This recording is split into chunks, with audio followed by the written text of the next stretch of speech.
This video is supported by Rockler Woodworking and Hardware and by Total Boat. If you'd like to support what I do, consider supporting the companies that support me. Hey folks, how you guys doing? Hope you're all having a great day today. As you can see, I've got two large walnut slabs in front of me. These are book matched slabs, and they will be a book matched table in the near future. What's cool about this project is it's a client job, not my client. It's a friend of mine. We're just using some of the tools here in the shop, and we're also going to use a couple different types of epoxy. Well, we're going to talk about a couple different types of epoxy for stabilizing a couple large cracks down here. We're not doing a decorative river table or anything like that with some colored epoxy. This will just be black, stabilizing some cracks. But it'll be interesting. I haven't really messed with anything that large as far as an epoxy pour, which is really not a huge epoxy pour. I'm just familiar using epoxy as an adhesive. What we're doing here is laying out the final size of the table, the two pieces that will be joined together. We're going to cut these a little bit rough, oversized at first. But one thing to note is my friend gave all this information to the client so that the client could decide which edges and which side of the slabs that the table came from.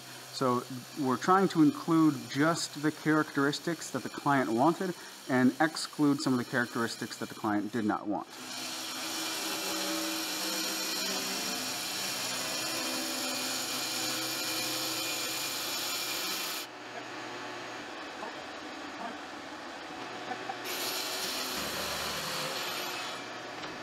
Every large slab of wood is unique, and they present their own challenges and problems and such. You can get a good look at the two cracks here now that we will fill with black epoxy. So these are the top surfaces. We're going to have to fill those. We're going to have to fill these smaller sections here, knock out all the loose debris. There's a couple more up here, and these are still just a smidgen oversized. So now we got to figure out the order of our operations that fits well with our environment. So the biggest problem or the biggest hurdle we have to cross is these not being perfectly flat in their rough state. It's an obvious statement, but we have a little bit of a twist here. So let me make sure I don't have any shims under it. We were just messing with it. So this has about a 1/2 inch of twist. So if I push this down, that corner will rise up a little bit. So we want to mill this flat, at least one surface before gluing up, because we can use that surface to get a nice perpendicular cut at the seam, glue them together nice and neat. So what we're going to do is take these over to the CNC machine to flatten them, but we're going to put a shim on the opposite corners where it's sitting high, and it'll split the difference. We'll push this down. Instead of this being a 1/2 inch up, it'll go down to a 1/4 inch up. That'll be a 1/4 inch up, and that'll distribute however much we have to remove from both sides. With that said, we're not removing anything from the top. We're actually going to flip these over and do that same process on the bottom side. So each one of these will be flattened, roughly flattened. We're not going to go crazy trying to stretch every little bit of it, but we just need enough flat reference surface so that we could also use the CNC to make a nice perpendicular seam cut on both of these boards.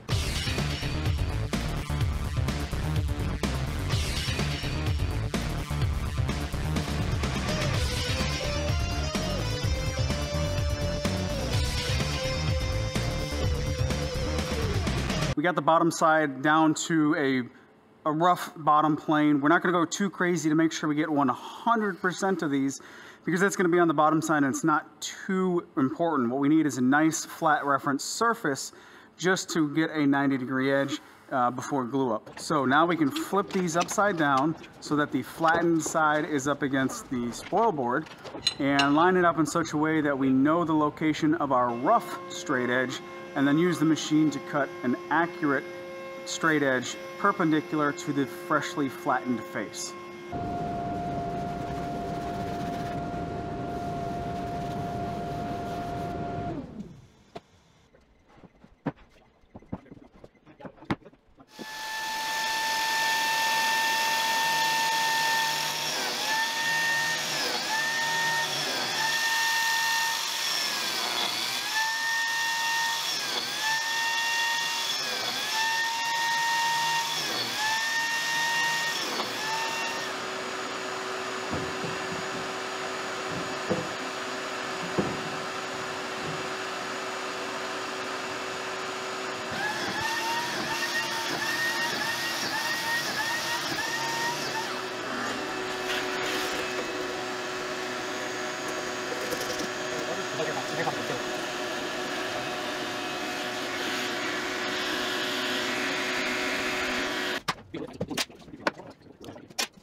The final step before pouring epoxy is to create an overflow dam with a hot glue gun and then seal the inside of the cracks the best we can with a couple coats of de-waxed shellac.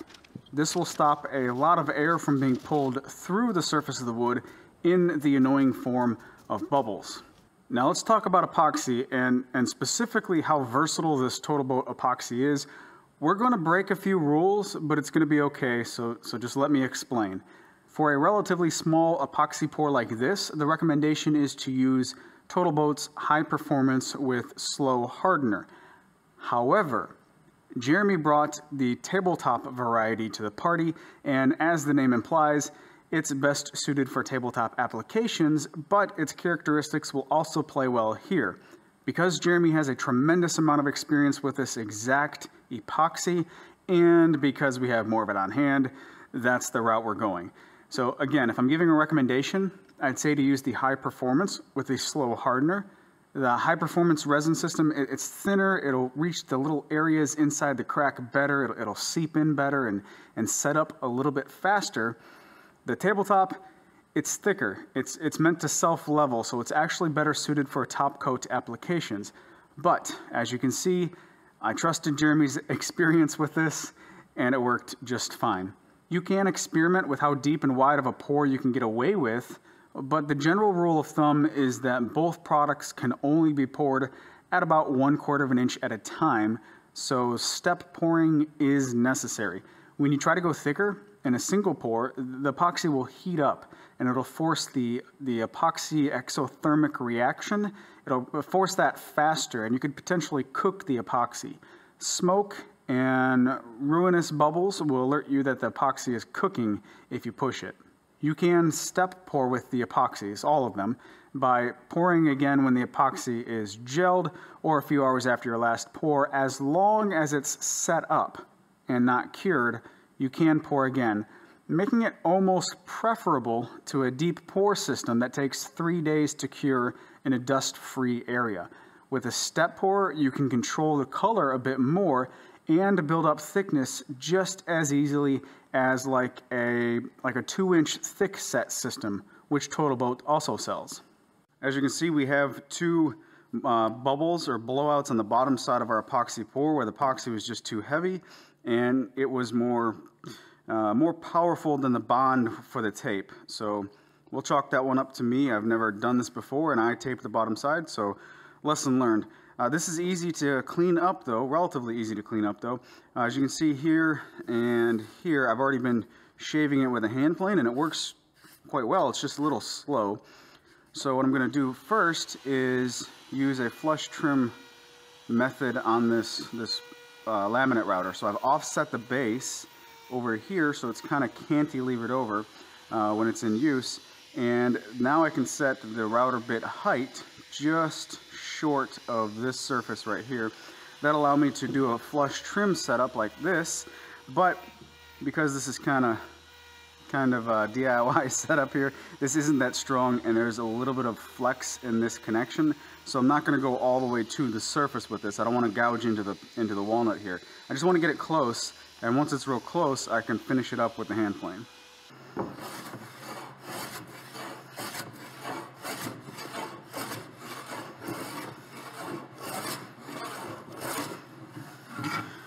Alright, so that is smooth enough for a reference plane. We'll still have to come back and do our final sanding. Flip over. And I'm recording audio, by the way.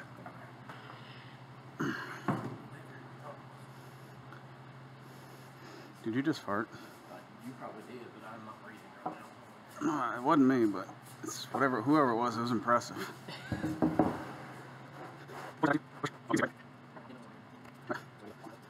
You know, it's a good feeling our flat reference surface is still flat. Yeah, that's nice. That's a good feeling. I thought for sure that it may have warped.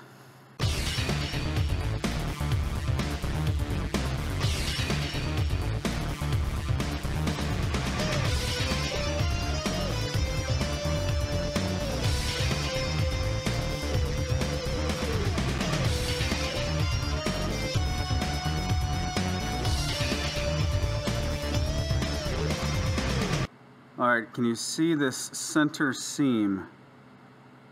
It's pretty hard to show up on camera, but you can see it right there, that little tick mark. This is the center seam, and we flatten the top side as much as we need to anyway. We're not worried about this little low spot here because we're gonna cut this off about 2 inches or so in. So also on the machine bed, I scratched the center line of the machine. So now we can flip this over so the good side, this freshly flattened top side, will be facing down. Line up this center seam of the joint here onto the machine bed, and then we can use the machine to cut a perfectly perpendicular cut on either side to establish our total length of 70 inches. And when we're on that process, we can also go ahead and cut some shallow pockets for the legs to fit into.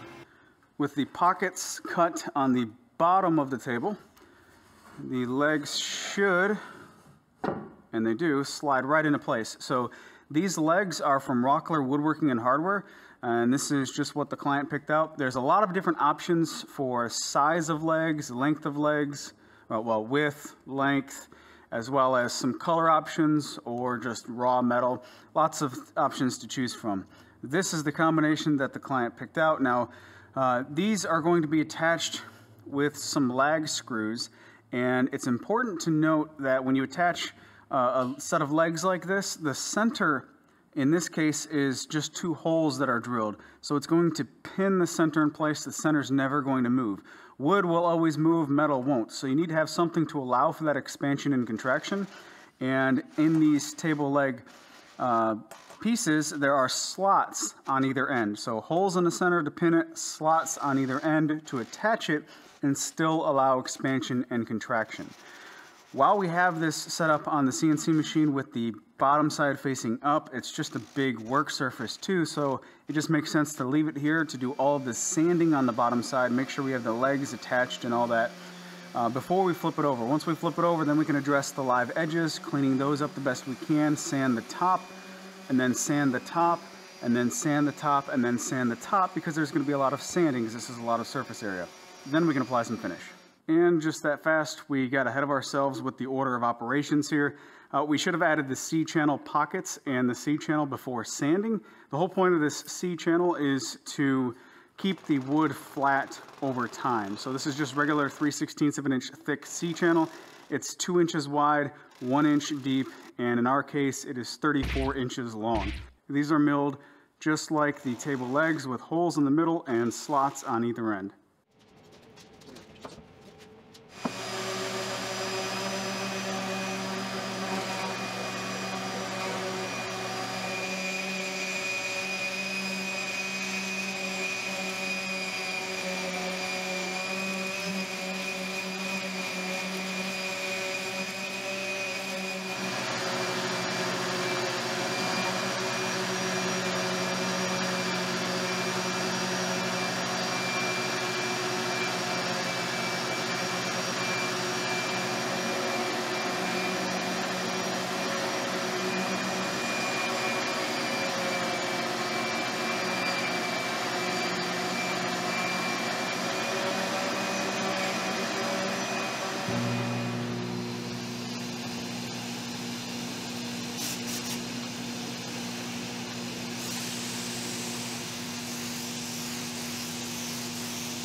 Late last night, we were able to spray 2 coats of seal coat shellac on the entire table.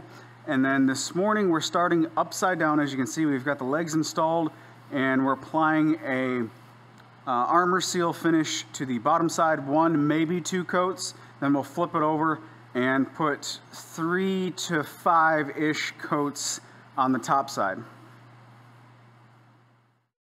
And here is the final result. I know every woodworking video on YouTube ends with something like, it turned out great, and I love it. But my goodness, this turned out great, and I absolutely love it.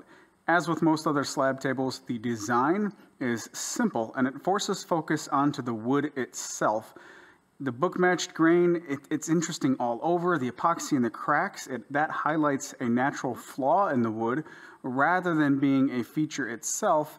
And the live edge has just enough curves to look natural and not too much to be uncomfortable to the touch. Oh, and also the contrast to the sapwood on both live edges, it's just perfect. Just enough to let you know that it's there. Big, huge thank you to Rockler Woodworking and Hardware for supporting this video.